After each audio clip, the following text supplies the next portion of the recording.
My father ruined my credit, now he's begging for my silence. What should I do? I found that my dad used my information to open 3 credit cards over the last year. When I went to get a pre-approval for a mortgage, I was told by the lender they wouldn't be able to give me a home loan because of the defaulted credit cards. They also said I probably wouldn't be able to get a loan from any lender because of it, and gave me a sheet of paper explaining what I'd need to do in order to fix it. When I tried disputing the cards, one of which is already in collections, the disputes got closed out as the debts were verified. I told my divorced parents about it, and their answers were pretty wildly different. My dad said that these things happen, and that I should be more careful in the future with my social security number. Seeing as I've always been careful, that made me pretty mad. My mom said she thinks my dad might have something to do with it since opening credit cards in her name had a part to play in their divorce. She told me he ran up about $50,000 in credit card debt on secret credit cards. A few days ago, I ended up casually telling my dad I'm going to have to file a police report for the credit cards. He told me I probably shouldn't do that because $15,000 isn't that much, in the grand scheme of things. When I told him it was keeping me from buying a house, he said I could just wait a few years until they fell off of my credit report. He said it would only take another 4.5 years. When I told him I obviously couldn't wait that long, so I had to file the police report, he straight up told me not to do it, and to just be more careful in the future. Once I told him I already got the paperwork together from the credit agencies, he told me he had opened the cards to pay for living expenses over the last year. He said his work slowed down a little bit, but he'd do what he could to help pay it off. He said it would ruin his life if he went to jail. I'm leaning towards going to the police anyway, but I didn't right that minute. I have everything in front of me today to go make the report. I guess I just want to make sure turning it over to the police is the right thing to do here, especially if I'm wanting to buy a house this year. Top comments. Comment 1. Report him for fraud. OP. That's what I'm leaning towards. I'm realizing if I want to buy a house I can't have those accounts on my credit. Comment 2. If he wasn't your dad you'd have reported him already, right? Well, think about this. Why didn't he give you the same respect and not ruin your credit because he's your father? Update 1. I spent about half of the day reading everyone's comments, and it pretty much solidified what I was going to do. The process itself was pretty easy. I went to the police department and the person at the front desk had me wait about 10 minutes before an officer came out. We talked for about 15 minutes, and he made copies of all of the paperwork I gave him. He told me the case would be assigned to a detective on Tuesday, and gave me a pamphlet about how to contact the credit agencies. I was given a report number and was told I could use that now to start disputing the accounts. A detective is going to follow up with me in the next couple of weeks. I asked what would end up happening to my dad, and the officer said it looked pretty clear-cut to him. But the charging decision is 100% with the state attorney's office. He said if they decide to pursue charges, he'll likely get a warrant put out for his arrest. He also said typically if this is his first felony, he's probably going to get some sort of pre-trial diversion with court supervision or probation. He probably won't go to jail for years, but if he gets picked up on a warrant he's going to spend at least a little bit of time behind bars. I've decided I'm okay with that because it's obvious to me he did this purposefully. He's never been arrested before, so hopefully this is a wake-up call for him. At the same time, he completely did this to himself. I'll update whenever I learn more. Top comments. Comment 1. Play stupid games, win stupid prizes. Sincerely hope everything works out well for you. OP. I think it will. From what I understand it might take a month or 2 for the cards to come off of my credit, but once they do, my credit score should shoot up. Comment 2. Well done, OP. I was so mad on your behalf reading the first post. It would take everything in me not to use his words against him. Jail time? It's just a few years. You've ruined my life. No, you did it by trying to ruin mine. I hope the marks come off your credit report like it's made of Teflon. Good luck on your home ownership journey. Update 2. There's been some good, a little bad, and a little real bad progress the past few days. The good. I used my report number and disputed every account. When I checked my credit last, which everyone should be doing regularly, the one with the lowest balance was already off of my account. The other cards in the collection account are still showing, but I have hope they'll be falling off in the next few weeks. I also received a call from someone at the prosecutor's office who had a couple of extra questions for me and asked if I would be willing to testify if they charged him. I said yes, and they said they would be making a decision on their charges before the end of the month. The bad, obviously someone talked to my dad about this because the last time he talked, he scolded me for going to the police and hasn't talked to me since. One of my brothers was also pretty mad at me about it, and hasn't talked to me in over a week. The rest of my siblings and my mom understood where I was coming from. The real bad, one of my other brothers, not the one who was pissed, found 2 open credit cards on his credit which weren't his. He checked his credit score for the first time in a couple of years, and he said it was down about 150 points from where it used to be. He's now in the process of dealing with that. He doesn't have any positive proof yet that it was our dad, but the fingers are pointing in that direction. This still blows my mind that a dad could do this to his own children. I'm moving forward though. I still hope to be able to purchase a house before the end of the year. Additional information from OP. Also, I think all of my other siblings, there are 6 of us, are checking their credit too, probably for the best. New update. This is going to be my final update as it seems like this has gone viral, and hit a few different big websites. I'm happy to say my credit has completely returned to normal. All of the disputed accounts are now gone. Obviously, I'm excited about this since it gives me a solid financial future. I also received a letter from the prosecutor's office 2 weeks ago, and they said they are going forward with a charge of what is basically identity theft. I spoke with an assistant prosecutor, and they explained they'd be putting out a warrant shortly, but that as a first-time offender, they'd probably offer a misdemeanor charge and a plea. My dad was arrested last Friday after a traffic stop. He got out of jail the next day and has a new court date in late August according to the Public Records website. He called me and told me I'm dead to him and to never contact him again. My brother, who found credit cards opened in his name, has made a police report as well, but apparently the addresses are different on the accounts. He was told it was unlikely it would be prosecuted, but he's working on getting them off of his credit. Additional information from OP. Just wanted to give everyone who commented in my other posts a shout out. You have all given me the courage to do this. I'm going to be deleting this throwaway because I really hope to put all of this behind me between the news articles and having no contact with my dad. Don't let things like this sneak up on you. It breaks my heart to do this to my dad, but he did this to himself. Now to the next story. Story 2. Am I the A for telling my fiancé that her wedding dress choice is too extravagant and suggesting cheaper alternatives? We are getting married in July of this year. The venue is booked and the wedding is pretty much sorted. Emma has been researching dresses and has a little scrapbook of lots of dresses she likes for ideas, but is now looking to buy. All that's left to get is the bridesmaid dresses and her wedding dress. We jointly put aside $10,000 each for the wedding. Everything is paid, and we have $6,000 left over, which I think could go towards the honeymoon on top of the honeymoon fund we already had. We aren't the extravagant type at all. Then comes the time for Emma to pick her dress. I know everything is more expensive when it has the term wedding attached to it. What I wasn't expecting was a $950 dress plus $120 veil. I'm using my dad's old tux he used for his wedding to my mom, just had it taken in a little. Emma can't use her mom's dress as her and her mom both say the style hasn't aged well, which is fair. I had a quick Google around at dresses online and there were so many just like the one Emma wants for like $5,100.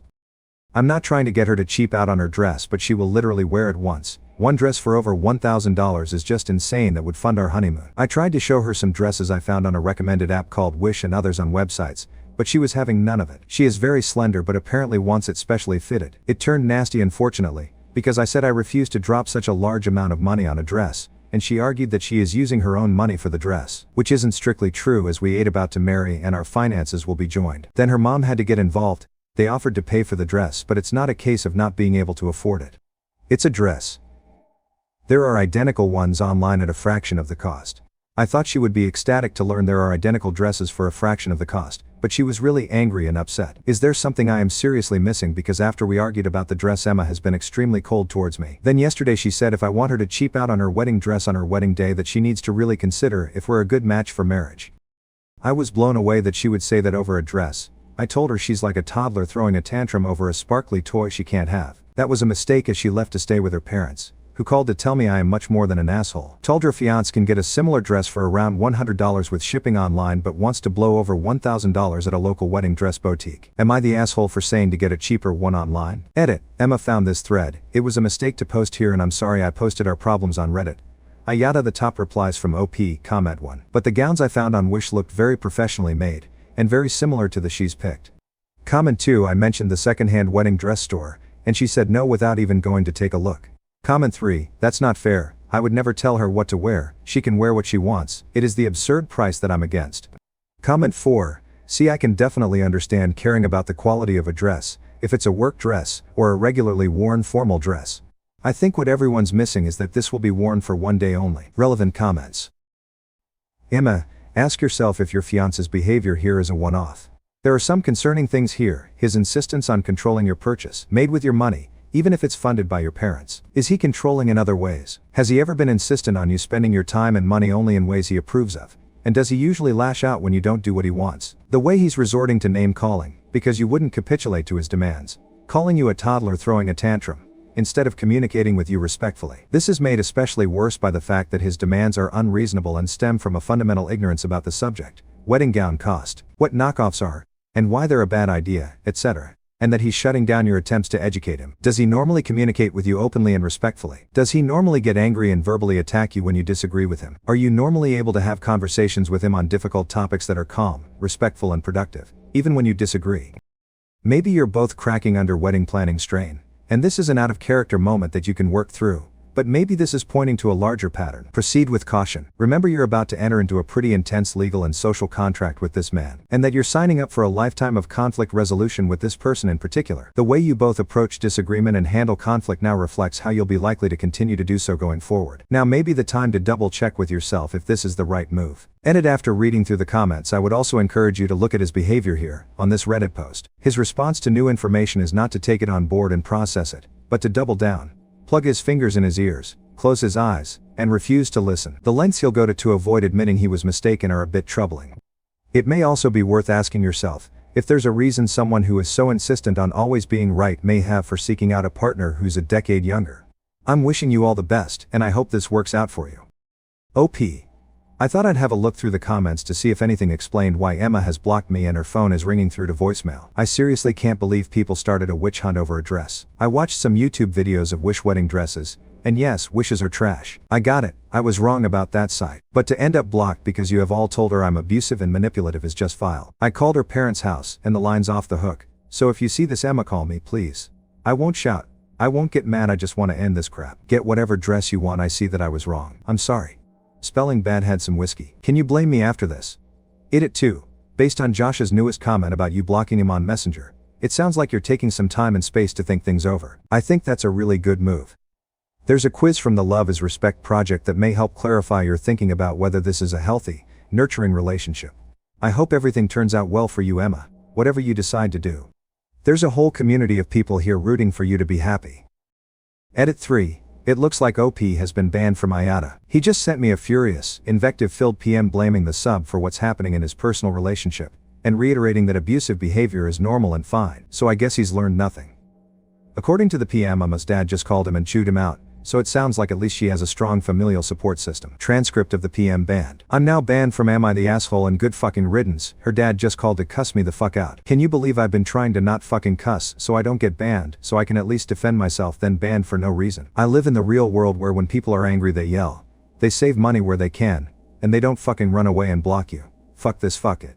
All and fuck Emma for believing strangers on the internet over her 2 fucking years cupcakes _ vodka. Emma, if you see this, run for the fucking hills. Men who are almost 40 marry 27-year-olds often, because they are manipulative and going to pull shit a woman his age won't put up with. He's too old for you. You are seeing signs of this behavior now. $950 for a wedding dress ain't shit. He is already trying to control and manipulate you and your finances, and you aren't even married yet. Don't go through with it. OP, you are a massive asshole, and she shouldn't marry you. OP, wow, thanks. Seriously, she has been keeping up with this thread because she told me not to take it down. She wanted to read the replies, and now she's blocked me on Messenger and my calls go to voicemail. So thanks a lot. Everyone couldn't have left it at Yida. Legitimately out for blood mob mentality if ever I saw it. The Bride. I will change the name despite his inability to do the same. I don't really care if he sees this, but he isn't subbed to relationships. I literally don't know where to start. My fiancé called Greg, I don't know what came over him. It's completely insane. We are getting married this summer. The argument started over my wedding dress. I picked a very simple and traditional gown that was already discounted as it is an X-sample gown. My absolute idiot fiancé decided to post to a subreddit asking for opinions or more likely validation on whether was being unreasonable. My dress is under $1,000 but will come to around $1,500 with alterations. We have over $7,000 left over in our budget. That's another thing that seriously upset me, that he lied in his post multiple times. I make a much higher salary than him, so we agreed he would put $5,000 towards the wedding and I put in the rest. But why lie? Why ask opinions if you've skewed the details? I had absolutely no problem with this, as he makes just above the minimum wage. The thread got way too much attention. I had already gone to my parents because I was angry about him calling me immature and shouting about me being spoiled. I also happened to find the thread shortly after he made it, because not only did he use my real name, his throwaway was his real name followed by his alarm pin. He sent me a text saying that he wasn't the asshole in this situation, and I just knew he would post it on Reddit. It's not the first time he's posted on Reddit about stuff, but nothing of this magnitude. Anyway, I don't know what to do. There are people online now claiming to be me, and it's been shared on Twitter and Facebook, and I'm just absolutely mortified. He got totally hammered last night, and called my parents. My dad had to hang up on him because he was screaming down the phone, and my mom was disgusted. I can't get my money back on the venue or anything. I recently started taking antidepressants because I've been feeling low, but now I just feel empty. This whole thing was about the cost of my dress, and he suggested I use the Wish app to get an identical gown. First he refused to listen to me, saying that Wish is garbage, but he also argued it to death in the comments. I read every single comment in that thread, and it was like being punched in the gut. I can't get over the odd lies either. He gave out my real name and his butt lied about the age gap and budget. I am 23. He is 43. Admittedly, he looks much younger. And for the first few weeks dating I thought he was in his early 30s. We also have only been together a year. Not 2 years I think he said. And I'm starting to think this was all too fast. I need help. I need advice. I know I'm quite possibly pot calling the kettle by posting to Reddit, but I post here a lot usually anyway. And all the fake accounts claiming to be me might throw him off anyway. I might be slow replying as I start work in an hour. Thanks all. Tell Dr. Fiance posted to Reddit to get opinions on the price of my wedding dress but used my real name and it all blew up.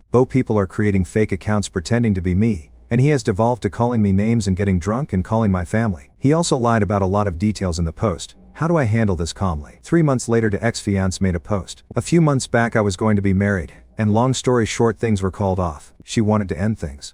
I didn't. And I feel like I've lost all of my trust in women. I don't want to feel like this anymore. I was dating someone called Isabel until last week. She's really amazing and kind, but the second she heard about my ex and the fiasco that surrounded it, she ghosted me. And it becomes a pattern. At some point, no matter how close we get, they hear about it from a friend, it comes up somehow and they bail. I just want to know how to behave, or what I can do to make things work. My last GF Casey, when she broke up with me she said that I hadn't changed from who I was when my fiance left me, but I have. I hardly drink at all now, my job is steady and I'm a good guy, but I think the issue is that I'm suffering from small town syndrome. Everyone knows everyone here, back asswards little town it is. Please give me advice on putting this behind me. I am honestly desperate. My life was about to move towards a phase and now I'm stuck in limbo. I need a girl to fill that place so I can move forward with my life. Thank you for watching. If you haven't subscribed yet, please do so and hit the notification bell to stay updated with more shocking real life stories happening around you.